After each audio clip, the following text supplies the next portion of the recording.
Sekaligus juga nanti kita diskusi tentang teori lahirnya negara.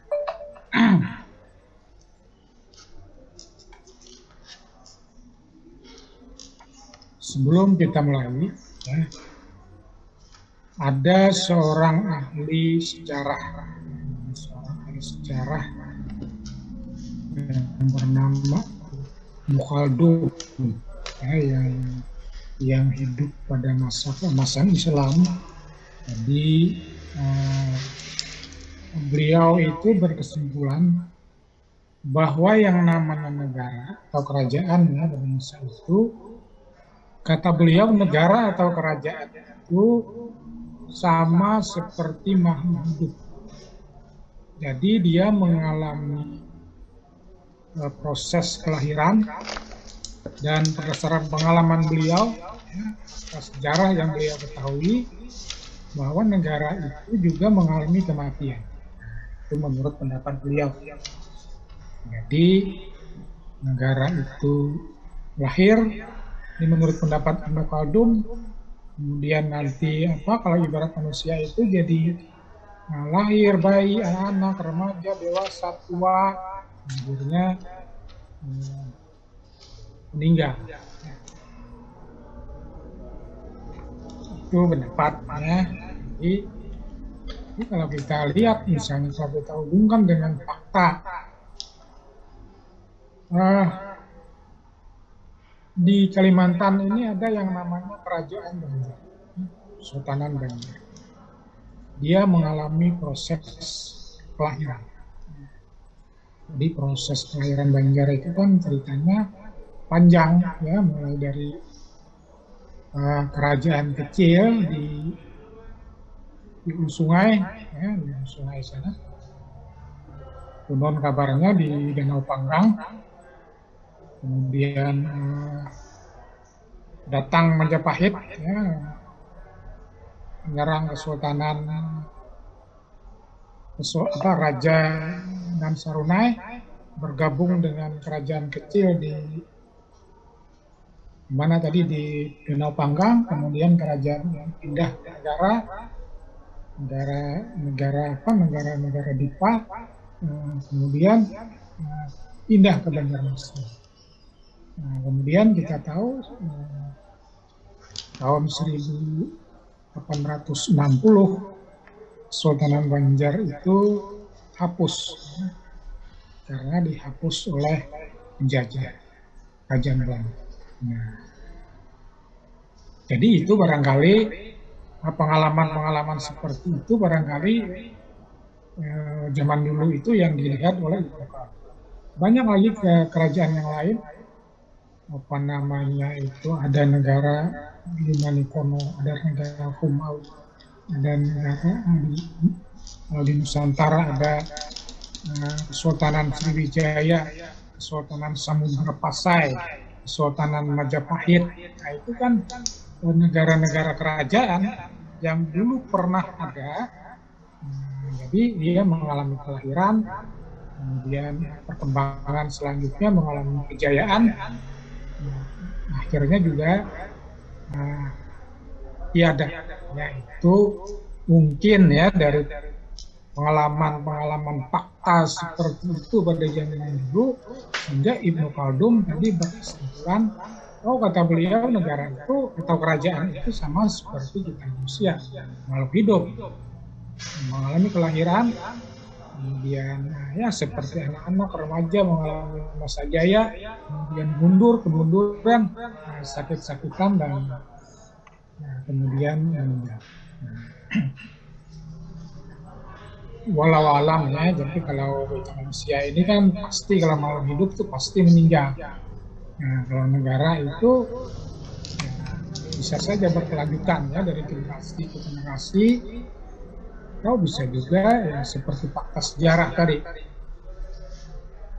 Baik, kita akan mendiskusikan tentang teori lahirnya negara.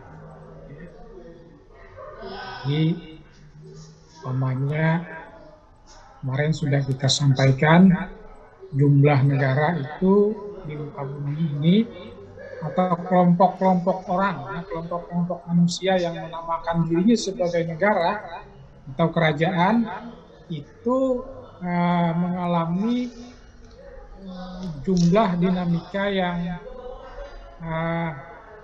sedemikian rupa. Jadi pernah banyak, kemudian sedikit, kembali banyak. Nah, kenapa dulu pernah banyak? Sebelum datangnya bangsa kolonial, sebelum masa kolonial abad ke-15, jumlah negara di muka bumi ini banyak sekali. Nah, misalnya, nggak usah jauh-jauh di Nusantara, mungkin ratusan kerajaan. Di Sulawesi itu banyak kerajaan. Di Kalimantan banyak kerajaan. Di Banjar, di Kalimantan Barat, di Kalimantan Timur, demikian juga di pulau-pulau yang lain. Datang bangsa kolonial, bangsa Eropa, ya. Kemudian satu demi satu negara-negara kerajaan yang tadi namanya state merdeka itu dikuasai, dibatasi kekuasaan. Nusantara kita ini dijajah. Ya. Jadi di Belanda itu menjajah kita, menjajah Nusantara ini bervariasi, ya. Ada kerajaan yang tetap eksis berdiri, tetapi dia dibatasi kekuasaannya itu hanya di dalam. Ada kerajaan yang kekuasaannya dikuasai Belanda, tapi diberikan sedikit otonomi. Ada kerajaan yang dikuasai, bukan hanya dikuasai, tetapi juga dihancurkan kesultanan. Banjarmasin salah satu kesultanan yang dihancurkan oleh Belanda. Jadi diambil alih, ya. Diambil alih pemerintahan Sultan Banjar oleh Belanda. Ini jadi tanggung jawab pemerintah. Di Jawa juga ada Kesultanan Demak, itu juga dihancurkan kesultanan, diambil alih. Tapi seperti di Yogyakarta, mana itu kan tetap eksis, tapi tidak memiliki hak untuk membina hubungan dengan negara luar sebagai negara yang lain. Nah, demikian juga kerajaan-kerajaan di Sumatera, Aceh, di Riau, Palembang, mana-mana kerajaannya masih eksis, tapi kekuasaannya dibatasi. Kalimantan Timur ada Kesultanan Waringin, Kalimantan Barat, Kalimantan Timur ada Kesultanan Tenggarong, ada Kesultanan Bolongan, ada lagi kesultanan di apa itu? Nah, mereka kerajaan-kerajaan itu tetap eksis. Nah, tetapi mereka kekuasaannya sangat terbatas. Jadi yang ingin saya sampaikan adalah penguasaan Belanda terhadap kerajaan-kerajaan Indonesia itu tidak pukul rata, bervariasi, ya. Itu tergantung dengan kebijakan politik pada waktu itu. Nah, kemudian setelah dikuasai, dijajah oleh Belanda, nah, kita tahu pada tanggal 17 Agustus 1945 bangsa Indonesia, rakyat Indonesia memproklamasikan kemerdekaan Indonesia dengan wilayah seluruh bekas jajahan Belanda. Jadi bekas jajahan Belanda yang meliputi Jawa, Sumatera, Sulawesi, Maluku, Papua, Kalimantan, itu adalah wilayah negara Indonesia yang merdeka pada tanggal 17 Agustus 1945. Nah, itu sekelumit sejarah lahirnya negara Indonesia. Jadi kalau dulu, ya, dikatakan Kesultanan Sriwijaya itu adalah Indonesia apa, saya lupa, Indonesia pertama atau Indonesia kedua. Majapahit itu adalah Indonesia pertama. Apakah ada korelasi antara kerajaan Majapahit dengan lahirnya Indonesia 17 Agustus 1945? Apakah ada korelasi antara Kesultanan Sriwijaya yang memiliki kekuasaan sebagian Pulau Jawa, sebagian Kalimantan, ada sedikit itu punya korelasi dengan lahirnya negara 17 Agustus 45, sepertinya tidak ada korelasi, tidak ada hubungannya ya. Tidak ada hubungannya. Kalau Pang Indonesia 17 Agustus itu kelanjutan dari Majapahit. Dulu Anda mungkin tahu Majapahit katanya seorang patih, seorang perdana menteri yang bernama Gajah Mada berhasil mempersatukan Nusantara. Itu kan. Berapa tahun Majapahit bisa mempersatukan Nusantara? Nah, itu tidak terlalu lama juga, cuma 21 tahun. Nah, setelah itu kan bubar lagi, merdeka lagi, bekas apa namanya, negeri-negeri taklukan Majapahit kan membutuhkan negeri taklukan, negeri semacam jajahan lah kan, karena orang yang dulu zaman kerajaan itu kalau ada negara yang buat taklukan itu dia harus membayar persembahan, membayar upeti. Nah, jadi kerajaan yang tunduk di bawah Majapahit itu membayar upeti mungkin setiap tahun sekali atau berapa, tapi intinya mengakui kekuasaan Majapahit lalu bayar. Nah, itu apa namanya, jadi apakah ada hubungannya? Tidak ada kejelasan ya. Yang jelas penjajahan Belanda yang menguasai Nusantara itu membangkitkan rasa kebangsaan, rasa kebersamaan, rasa senasib, sepenanggungan, kemudian lahirlah yang namanya Negara Kesatuan Republik Indonesia. Ya kan? Jadi yang melahirkan rasa senasib, sepenanggungan itu kan karena merasa sama-sama dijajah oleh kerajaan Belanda. Nah, tadi yang saya maksud, sepertinya apakah ada hubungan dengan Sriwijaya? Apakah ada hubungan dengan Gajah Mada, Majapahit? Tidak jelas ya, hubungannya itu tidak jelas. Baik, saudara-saudara mahasiswa yang berbahagia, lahirnya negara Indonesia itu karena didasari oleh rasa sama-sama dijajah, rasa perasaan senasib. Inilah menunjukkan bahwa rakyat Indonesia yang tadi terdiri banyak state, banyak kerajaan sebelum datang Masatunya, dengan adanya penjajahan menimbulkan rasa kebersamaan. Rasa senasib itulah yang akhirnya membangun rasa kebangsaan dan melahirkan negara Republik Indonesia Merdeka tanggal 17 Agustus 1945. Nah, baik saudara mahasiswa yang berbahagia, kita kembali ke teori negara tentang teori lahirnya negara.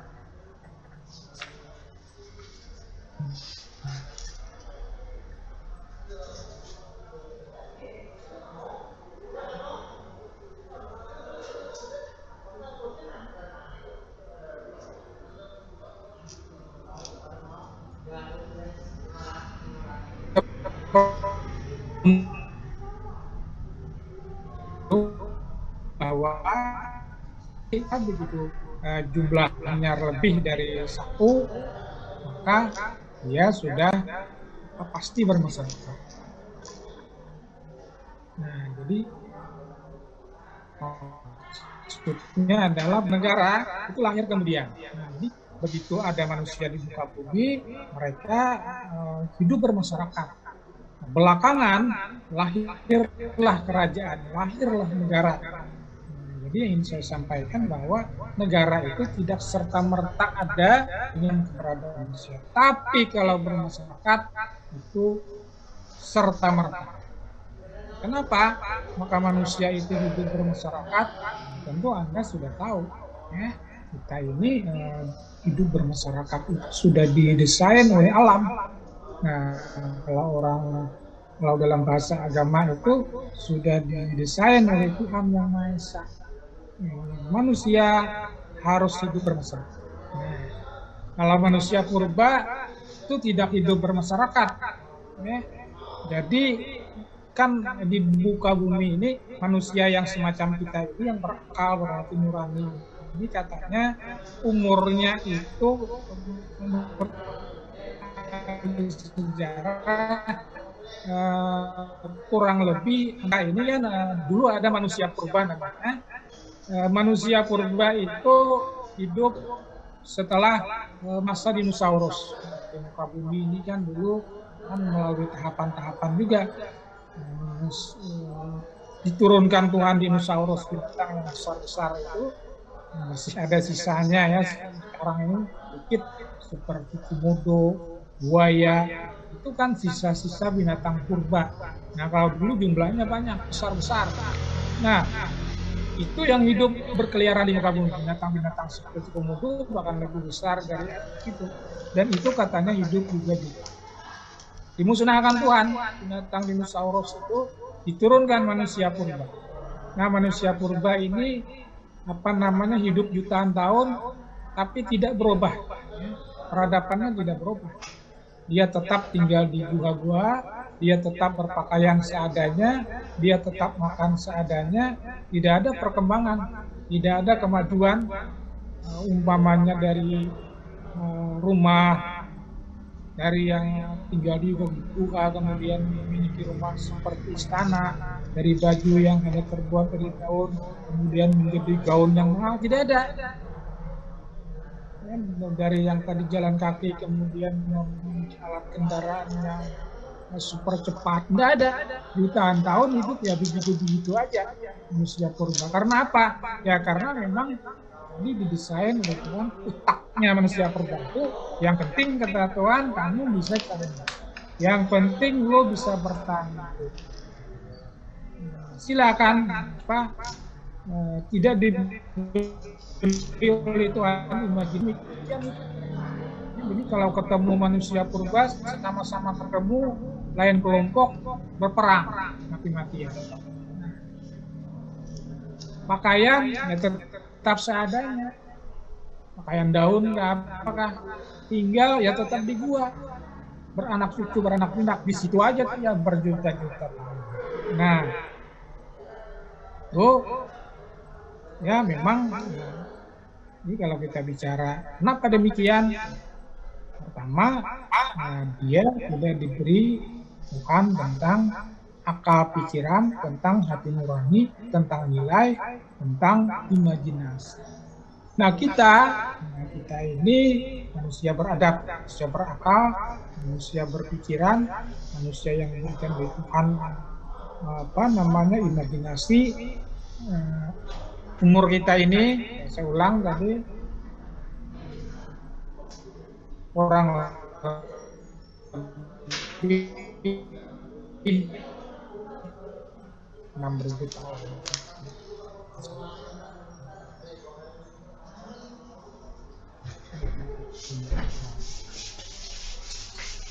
Muda ya, kalau dibandingkan manusia purba yang tahun hidupnya itu tidak sendiri-sendiri. Yang pertama, yang namanya manusia itu dibikin Tuhan, kebutuhan manusia itu banyak, kompleks, beda dengan binatang yang lain, kebutuhannya nggak banyak. Yang penting makannya sudah disediakan di alam, bajunya sudah disediakan oleh alam, oleh Tuhan, sepatunya sudah disediakan oleh Tuhan. Binatang itu punya kaki keras, telapak kakinya keras, itu seperti sepatu. Binatang itu sudah punya kulit yang tebal supaya tidak kedinginan, kepanasan, itu seperti baju berwarna-warni ya sudah.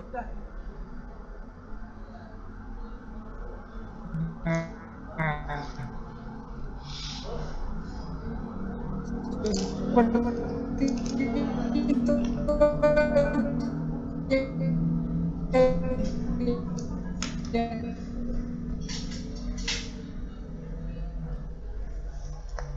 Tidak ada lagi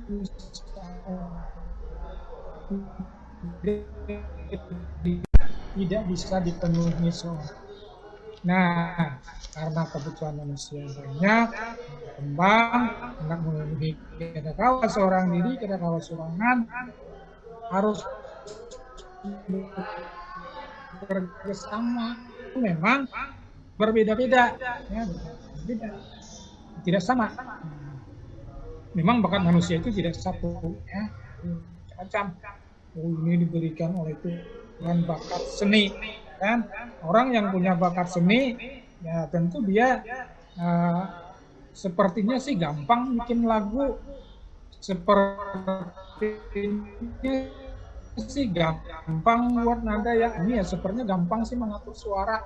Nah demikian juga bakat-bakat yang lain, memberikan bakat A, B, C, D, E, nah, sepertinya sih gampang gitu. Orang yang punya bakat apa namanya seperti Presiden kita pertama Bung Karno punya bakat orator, ya sepertinya sih gampang ngomong, ya kan? Orang yang punya bakat menjahit, desainer baju, sepertinya sih gampang, ya. Jadi orang-orang punya bakat itu apa yang menjadi bakat kalau dia menyalurkan, ya seperti tadi, sepertinya itu gampang. Ya. Seperti Roma Irama, tidak ada orang yang bisa menyamai beliau bikin lagu, ya kan? Roma Irama ciri khas. Demikian juga yang lain. Demikian juga. Jadi apa maksudnya? Maksud saya bahwa Tuhan memberikan bakat-bakat yang berbeda itu supaya antara bakat yang menjelma menjadi keahlian itu saling melengkapi, ya, melengkapi. Ya misalnya punya bakat berdagang, orang punya bakat berdagang ya, mendagang itu menjadi menyenangkan dan karena menyenangkan sukses. Tapi Anda tidak punya bakat untuk membuat bangunan, ya Anda butuh rumah. Nah, maka memerlukan tukang, memerlukan ahli, ya kan? Anda sukses di bidang perdagangan, tapi Anda tidak bisa bikin baju, bisa menjahit. Nah, karena itu kan perlu tukang jahit dan lain-lain sebagainya. Sehingga bertemulah keahlian-keahlian itu saling bertukar, sehingga terjadilah tadi yang namanya kehidupan itu apa yang dikatakan Aristoteles, manusia itu adalah makhluk masyarakat, makhluk sosial, zon politikum. Jadi tidak bisa hidup seorang diri. Kenapa? Tadi sudah saya katakan, kebutuhannya banyak, kebutuhan kompleks, kembang, dan itu hanya bisa dipenuhi kalau saling interaksi, saling memberi, saling menerima. Lahirlah namanya kebudayaan. Nah, kemudian bernegara. Kenapa negara itu lahir? Kita dalam hidup ini kan apa namanya orang-orang normal itu diberkati oleh Tuhan tentang nilai, tentang kebajikan. Sumber hukum itu adalah nilai. Sumber hukum itu adalah rasa keadilan. Sumber aturan itu adalah rasa kepatuhan. Sumber hukum itu adalah hati nurani tentang keadilan, kepatuhan, kepantasan dalam melakukan aktivitas bermasyarakat, ya, berinteraksi, berdagang, berbisnis, memenuhi kebutuhan. Nah, kita hendaknya melakukan aktivitas itu adalah dilakukan dengan cara yang beradab, cara yang bernilai. Nah, supaya kehidupan bermasyarakat itu bernilai, ya harus ada panduannya, ada aturannya. Berdagang bagaimana, kalau jual beli bagaimana, sewa menyewa bagaimana, kalau menjualkan barang orang bagaimana keuntungannya, bagaimana pembagiannya, kalau punya kapal bagaimana untuk juragannya, bagaimana untuk kulinya, bagaimana pembayarannya. Nah itu kan perlu diatur dengan nilai. Nah jadi dalam bermasyarakat itu membutuhkan aturan. Sumber aturan itu adalah nilai. Nilai itu adalah sudah diberkati oleh Tuhan pada manusia dalam hati nurani.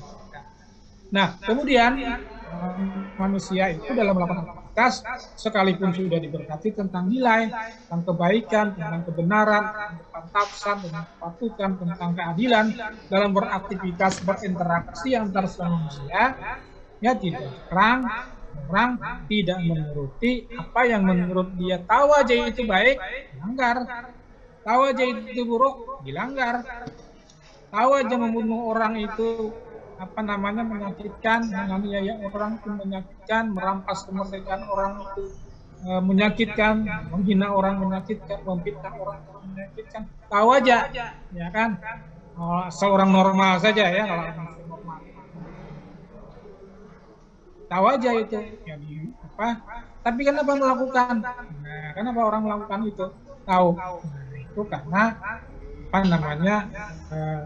kalau kita bicara tentang manusia, menurutkan nafsu, ya ada nafsu, dorongan ego. Yang penting aku, ya kan? Yang penting aku enak. Ngapain? Yang penting gua enak. Orang ya nggak penting, yang penting gua.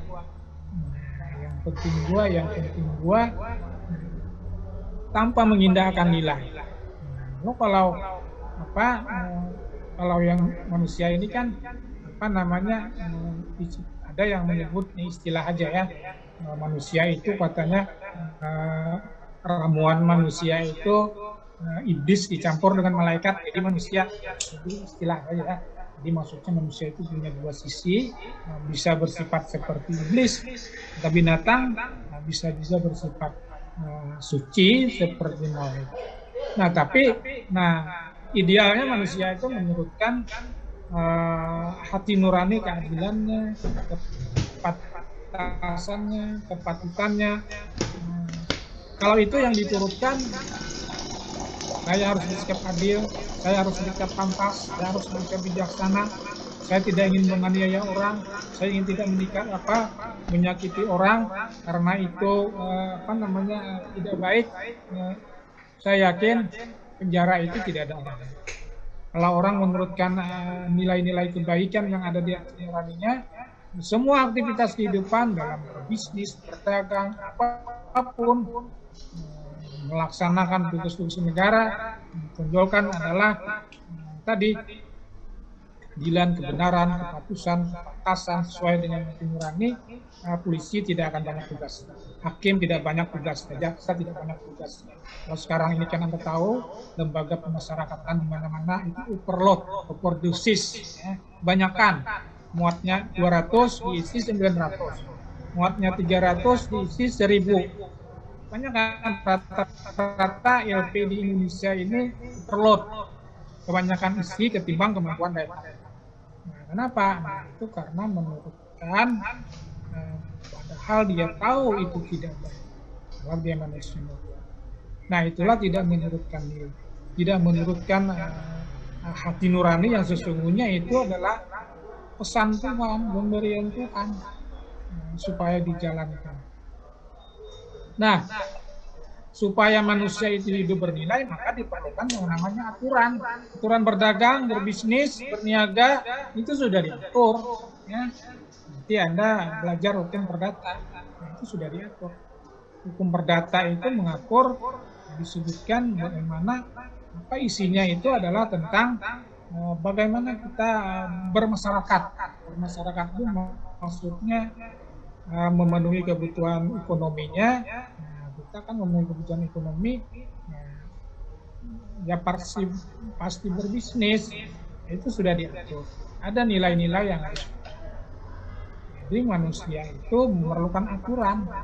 Lalu kalau tidak mentaati aturan, apa gunanya aturan dibikin kalau tidak ada sanksi? Kalau tidak dipaksa untuk mentaati aturan, jadi orang yang tidak mentaati aturan, ya harus dipaksa aturan. Bagaimana caranya? Ya diberi sanksi. Dipenjara kah? Didenda kah?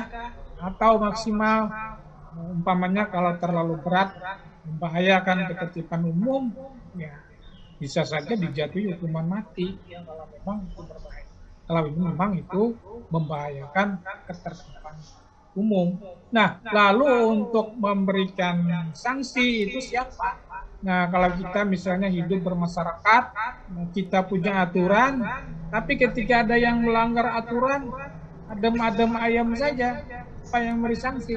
Umpamanya Umpamanya saja kita hidup bermasyarakat, berbisnis, berdagang, saling berjual beli, saling melakukan aktivitas untuk kebutuhannya. Kemudian kita ditipu orang, ya. Kita beli, umpamanya saja di kisahnya aja, kita beli padi sekian 100 belek, janjinya 100 uang yang kita bayar, tapi barangnya, katakanlah padi, tidak diserahkan. Lalu kita minta, mana padinya, uang yang sudah bayar? Lalu dijawab, lo mau apa? Mau padi? Nah, bagi saya, mau apa? Mau berganti timpas? Silakan. Mau berganti pupuk? Silakan. Umpamanya, gimana? Seperti itu. Nah, karena itu artinya maksud saya, masyarakat itu memerlukan orang kuat. Ini kalau ada orang tadi, umpamanya contoh kecil saja tadi melakukan jual beli, uang sudah dibayar, ketika mau diambil barangnya, justru menentang. Kalau mau apa? Mau berganti timpas kah? Mau berganti pupuk kah? Kulayani, tapi nggak mau pada menggulung barang. Kalau demikian juga yang lain-lain. Nah, lalu muncullah harus ada orang kuat. Ya. Kalau ada orang yang tidak ada aturan, yang anak membuka baju menentang, dia merasa takut dan lain sebagainya, ada orang yang bisa mengalahkan. Siapa? Nah, butuhkanlah yang namanya penguasa yang tidak bisa dikalahkan. Orang yang merasa tangguh, tangkap, penjara. Jepang merasa tangguh, kebal. Ada orang yang bisa mengalahkan. Nah, jadi dalam kehidupan bermasyarakat itu memerlukan aturan memerlukan sanksi supaya itu mendekati. Nah, untuk menegakkan memberikan sanksi ada orang kuat, dibutuhkanlah dengan kata lain penguasa, dengan kata lain negara. Nah, makanya itu dalam kehidupan bernegara itu kan negara Indonesia misalnya. Kenapa saya tidak boleh beli pistol senjata? Kalaupun saya misalnya orang kaya, mau beli pistol misalnya, ada aja duit mampu aja misalnya. Kenapa saya tidak boleh beli senjata laras panjang? Sekalipun saya banyak uang umpamanya, usaha, tidak boleh. Yang boleh punya senjata itu hanya negara, aparatur negara, tentara, polisi. Kenapa? Supaya maksudnya negara itu adalah yang paling kuat. Ya. Jadi tidak bisa dikalahkan, tidak bisa dikalahkan oleh rakyat. Maksudnya tadi, kalau merasa jago, merasa tangguh, lalu anak kehendaknya di masyarakat. Umpamanya berhadapan dengan aparatur negara, berhadapan dengan kekuasaan yang dia pasti kalah. Ya Allah, biar tangguh kayak apa, mendatang polisi 1000 orang.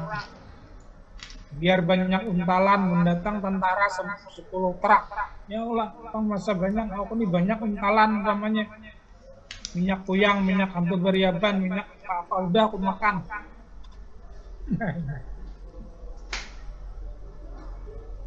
Umpamanya ya Allah, biar nangkai apa?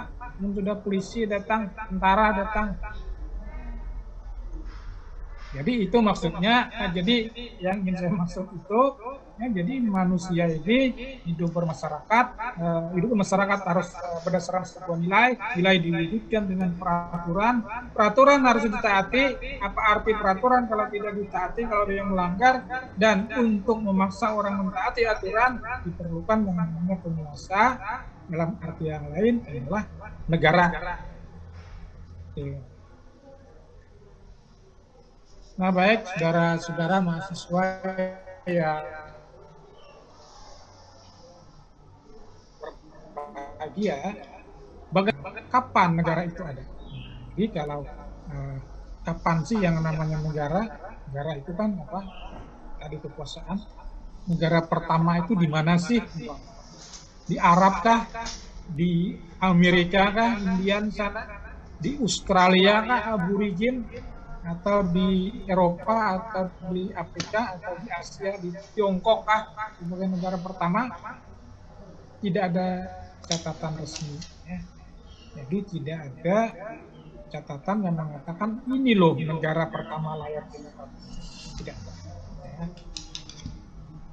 Tapi setidak-tidaknya kalau di ayat suci itu kan kalau di dalam agama Islam itu sudah dikenal negara-negara zaman dulu, negara Firaun, kan, Mesir, Firaun, negara negara Sabah, negara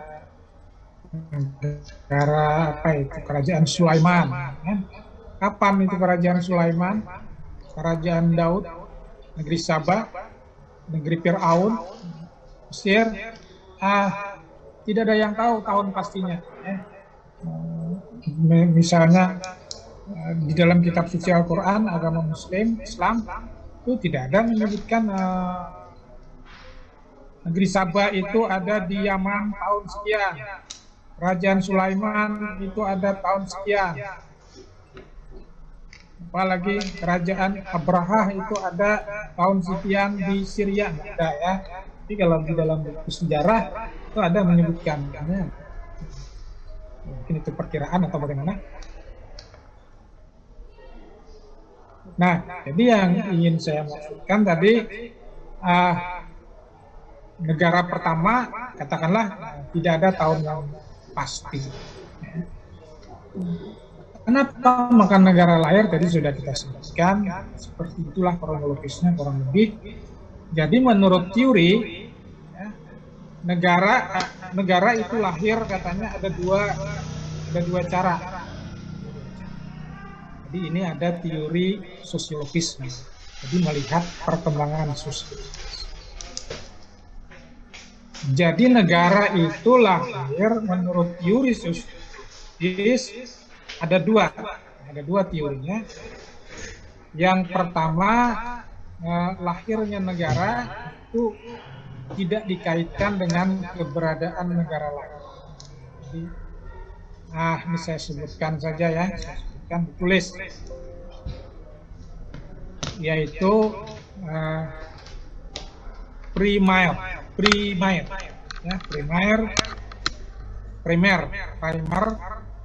start wording, primer dasar, start wording,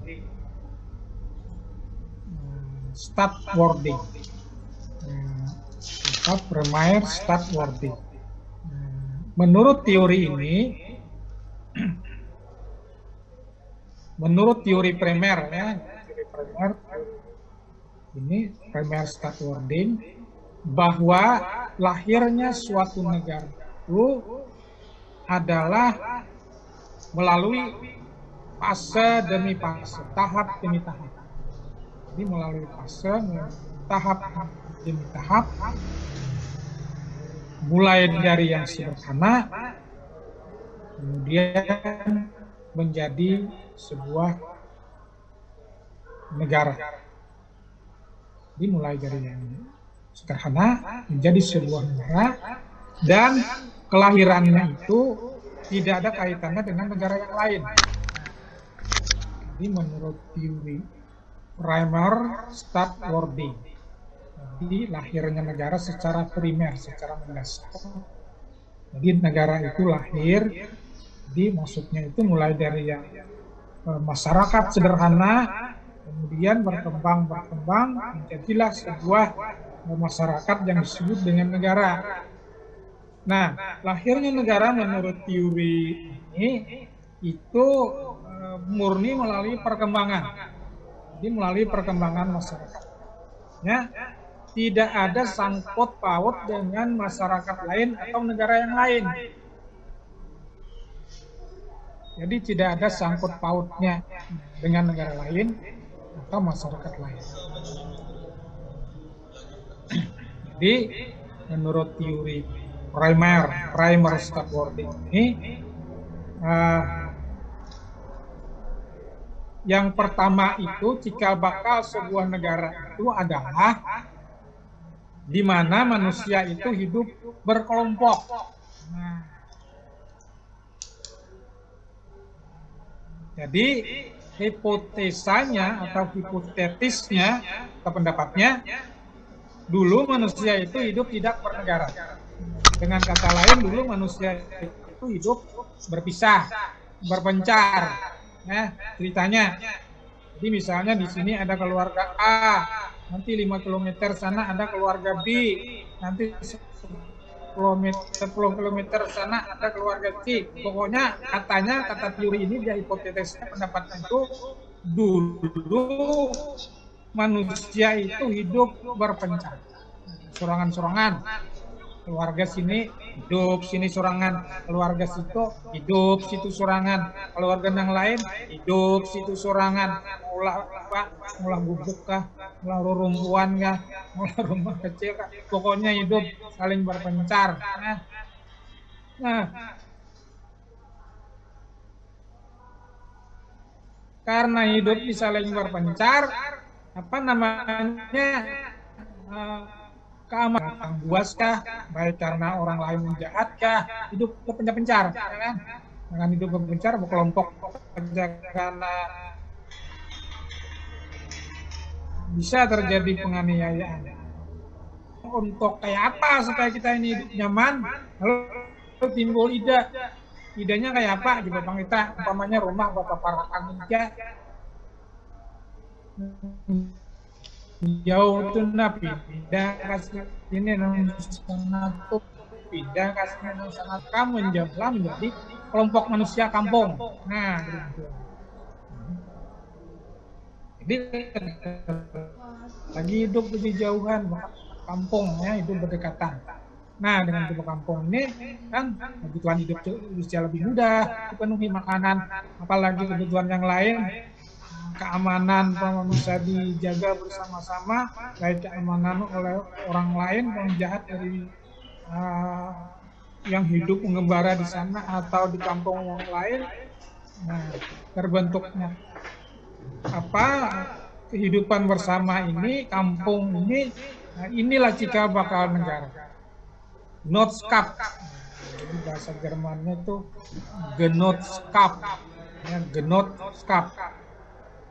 Jadi maksudnya terbentuk sebuah apa kelompok manusia. Jadi itu teorinya, ya. Jadi apa namanya, benarkah dulu seperti itu? Ya paling tidak pendapat ini apa namanya tidak dibantah. Ya, kan tidak tahu tadi orang negara yang pertama lahir seperti apa. Tidak tahu lah, mana tahu. Jadi pendapat itu hipotetis namanya. Hipotetis itu dianggap benar panjang, tidak ada yang membantah dengan argumen yang lain. Jadi itu ceritanya. Untuk kepentingan keamanan, untuk kepentingan kemudahan, sama kita contoh ya, kita aja umpama hidup berjauhan, Saikong di Banjar, Saikong di Banjarbaru, Saikong di Matapura, Saikong di Candangan, Saikong di Tanjung, Saikong di Garugut, Saikong di Penajam, umpamanya jauhan. Nah coba Bang, kita nang berjauhan nih, kumpulan sengaja beli rumah. Yang di Martapura ke sini, yang di Berabai ke sini, yang di Candangan ke sini, yang di Ambuntai ke sini, yang di Tanjung ke sini, yang di Penajam ke sini, yang di Papan ke sini, Samarinda ke sini, hidup kita di pinggir Sungai Martapura. Nah, umpamanya terbentuklah kelompok manusia kampung. Nah, ini cikal bakal sebuah. Nah, kampung yang seperti ini disebut dengan tadi Genootschap. Nah, lalu mereka setelah terbentuk kampung, ceritanya mau dipilih. Kalau di keluarga tuh ada kepala keluarga, ya. Nah, terbentuk kampung, dipilih juga ketua kampung. Siapa yang jadi kepala kampung? Pilih ketuanya, ya. Sebagai orang yang dihormati lah, orang yang dituakan lah. Nah, cuma ketua ini atau kepala kampung ini tidak ada memiliki kekuasaan. Jadi dia sebagai simbol orang yang dituakan, orang yang dihormati. Jadi tidak ada kekuasaan, umpama kalau ada yang apa namanya membuat onar, itu saya tangkap, itu saya hukum, itu saya penjara. Atau kalau ada yang melakukan hal-hal yang merugikan orang, itu saya denda. Tidak ada, ya, tidak ada kekuasaan. Dia ketua ini hanya sebagai orang yang dituakan saja, orang yang dihormati saja. Nah, hiduplah masyarakat itu apa namanya berkampung-kampung, katanya kata Ali, kata apa dapat Malisus. Ini orang kan yang namanya hidup ke kampung kan perlu lahan pertanian, perlu lahan untuk mengembalakan ternak, yang kelak. Jadi ya bertani ya beternak. Nah, pada saat yang sama di apa namanya di tempat-tempat yang lain, di kursi yang lain juga terbentuk kelompok-kelompok seperti itu, kampung-kampung seperti itu. Nah, jadi apa dikatakan umpama Arab, Jazirah Arab, sini ada terbentuk apa kelompok manusia, nanti di sana ada kelompok manusia, atau di mana-mana di Afrika, di Asia terbentuk kelompok-kelompok kampung-kampung seperti tadi. Mereka memerlukan lahan pertanian, lahan perkebunan, lahan perikanan, mencari ikan misalnya.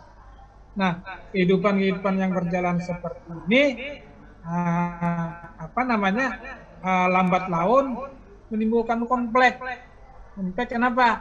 Misalnya di kampung A, petaninya apa namanya tanahnya berbatasan dengan petani dari kampung B, nah, berbatasan, tapi apa si A ini terjadi sengketa. Kata si A, itu tanah yang kamu kerjakan itu tanah kami, namanya. Demikian juga si C berkebun, berdekatan dengan orang dari kampung lain. Nah, kata si C, itu yang ditanami kamu kebun karet itu tanah buan kami. Nah, demikian juga nelayan mencari ikan di sungai, sampai ketemu orang nelayan yang lain, kata nelayan yang sana, kamu nggak boleh cari ikan di sini, ini wilayah kami. Di perkembangan selanjutnya terjadi konflik, karena persoalan-persoalan tadi tidak jelas, mana wilayahmu, mana wilayah kami, mana batas kami, mana batas kamu, tidak ada kejelasan, sehingga terjadi konflik. Maka disadarilah perlunya masing-masing kampung ini punya wilayah. Nah, jadi kampung ini itu wilayah kami dari pohon karet ke pohon mangga, dari pohon mangga pohon binjai, dari pohon binjai kali ke situ pulang ke mama kain ke sungai itu pohon kami. Yang lain kayak itu juga. Pokoknya bila ada gunung di samping dari kampung kami sampai ke gunung itu wilayah kami. Pamannya. Nah, kampung lain mengatakan misalnya pokoknya bila ada sungai itu wilayah kami, bila seberang sungai yang wilayah orangnya, ya misalnya aja. Tapi intinya yang dijelaskan, yang sampaikan adalah bahwa penting sekali ada wilayah masing-masing. Jadi masing-masing masyarakat itu menyadari pentingnya sebuah batas dan pentingnya juga pengakuan. Ini kata kampung kami, ini wilayah kami, kata kampung C ini wilayah kami, kata yang lain wilayah kami, dan diakui, ya mengakui. Jadi kalau sudah pengakuan kan, jadi masing-masing aja lagi. Rumah kan cari ikan, nelayan cari ikan, kebun kah, petani kah, jangan sampai melanggar wilayah masyarakat atau kampung-kampung yang lain. Jadi sudah ada wilayah dan diakui wilayah itu merupakan hak masing-masing. Nah, kalau tadi kan waktu terbentuknya masyarakat tidak ada wilayah, tidak menyadari. Ya, yang penting kita hidup berkumpul aja. Nanti soal bekerja jadi petani, nelayan dan sebagainya, ya bekerja aja kita. Nah, karena ini nanti dalam perkembangannya menimbulkan konflik, maka disadari kita punya wilayah masing-masing supaya ada kejelasan. Jadi dengan demikian timbulnya wilayah masing-masing dan pengakuan terhadap wilayah masing-masing. Maka masuklah pada tahap yang kedua. Jadi masyarakat kampung tadi sekarang memiliki wilayah masing-masing. Ini kata Ali Susiyofi masuk fase yang kedua. Jadi masyarakat kampung itu punya wilayah. Ya, mungkin kalau kita sekarang ini ya ada istilah wilayah apa itu adat wilayah.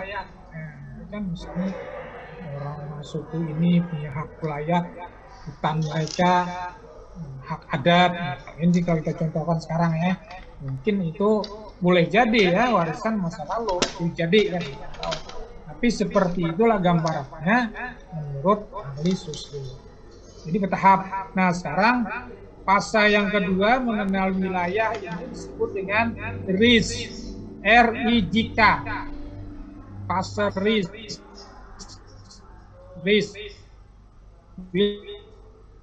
wilayah. Dan setelah mereka sudah punya wilayah, mungkin hidup bertahun-tahun seperti itu, yang tadinya yang namanya ketua kampung, katakanlah ketua kampung, kepala kampung ya, itu tadi hanya sebagai simbol orang yang dituakan. Masyarakat ini membutuhkan aturan, membutuhkan hukum. Nah, seiring dengan perkembangan zaman, masa kalau tumbuh coba bang pian ketua dibelah aturan, apa aturan kita, anak kawin apa aturannya, kalau pedagang apa aturannya, kalau rumah apa aturannya, kalau menampiling orang kayak apa aturannya, kalau membunuh orang kayak apa aturannya, kalau ada orang yang melanggar wilayah kita apa aturannya, coba bang ketua kampung diulah aturannya. Kalau ketua kampung ini kan karena diberi amanah kekuasaan, lalu sidin mengolah aturan. Bila memukul orang, bila membunuh orang, bila menganiaya orang, bila menipu orang, pokoknya ulah sidin aturan. Misalnya, baik itu aturan yang diulah masyarakat sendiri, tapi diakui. Nah, jadi tadi kepala kampung tidak punya kekuasaan membuat aturan, sekarang memiliki kekuasaan. Nah, begitu seterusnya, kepala kampung meninggal diganti anaknya tua meninggal diganti anaknya, seterusnya. Nah seolah-olah kekuasaan itu melembaga. Nah kemudian masyarakat itu kan berkembang semakin banyak ya, 50 tahun 100 tahun namanya jumlahnya semakin banyak ya kan. Nah yang namanya ketua tadi ketika terbentuknya masyarakat itu cukup sorangan aja. Sekarang memerlukan aparat, memerlukan pembantunya, memerlukan orang yang membentukkan tugas-tugas untuk menjalankan ketua. Nah sekarang umpamanya tidak cukup seorang diri, dibutuhkan aturan, dibutuhkan pembantunya, aparatnya, karyawannya. Nah kemudian juga yang namanya ketua itu diberikan lama-kelamaan diberikan kekuasaan. Jadi membuat aturan, memimpin negara, memimpin peperangan, membutuhkan banyak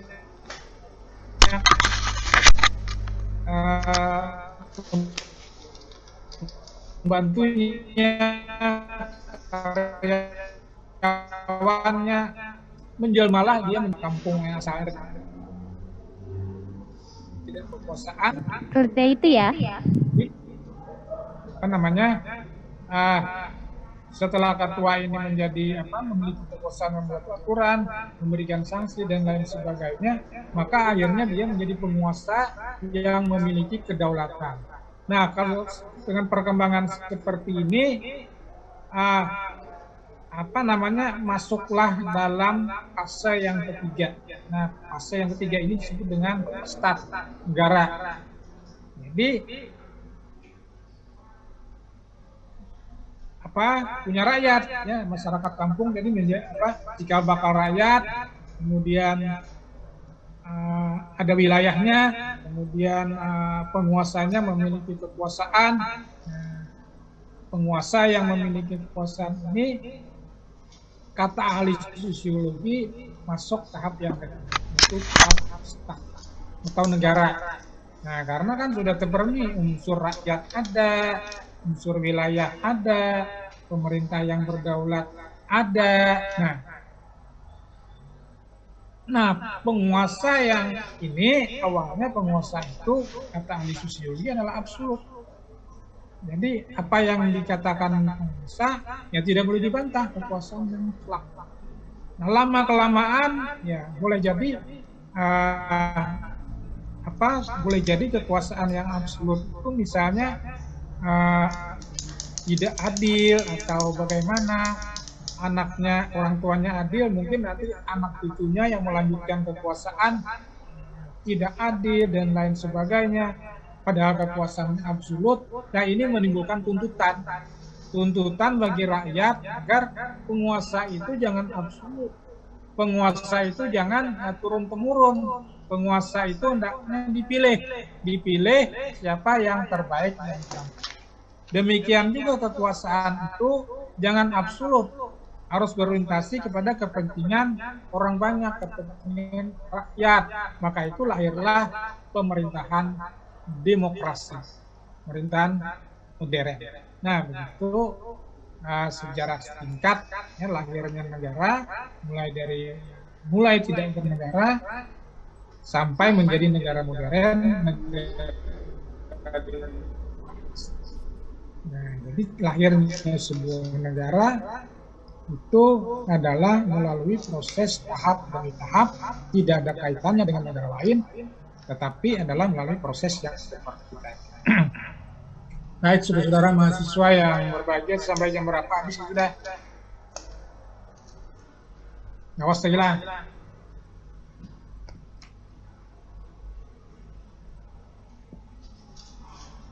Sampai jam 1 kah? Sampai jam 1. Baik, nah kita lanjutkan sedikit aja lagi. Tadi teori yang pertama, teori yang kedua itu teori sekunder namanya. Sekunder start wording, lahirnya negara menurut teori sekunder. Jadi menurut teori sekunder, lahirnya suatu negara itu adalah terkait dengan keberadaan negara induk. Nah, jadi lahirnya negara itu dikaitkan dengan negara induknya. Jadi negara itu ya seperti apa namanya, ada bapaknya lah, ada orang tuanya. Nah, jadi negara itu lahir ada induknya. Untuk lahir menjadi sebuah negara, maka harus ada pengakuan dari negara ini. Jadi kalau yang tadi itu tinjauannya sosiologis, kalau ini tinjauannya hukum, teori sekundernya hukum. Jadi menurut teori sekunder, saya ulang, lahirnya suatu negara itu terkait dengan negara induk. Dan untuk lahir menjadi sebuah negara harus ada recognition, pengakuan dari negara itu. Jadi negara itu ada karena dia adalah dilepas dari negara induknya. Dan untuk bisa lepas dari negara induk harus ada pengakuan dari bapaknya, maksudnya negara induknya.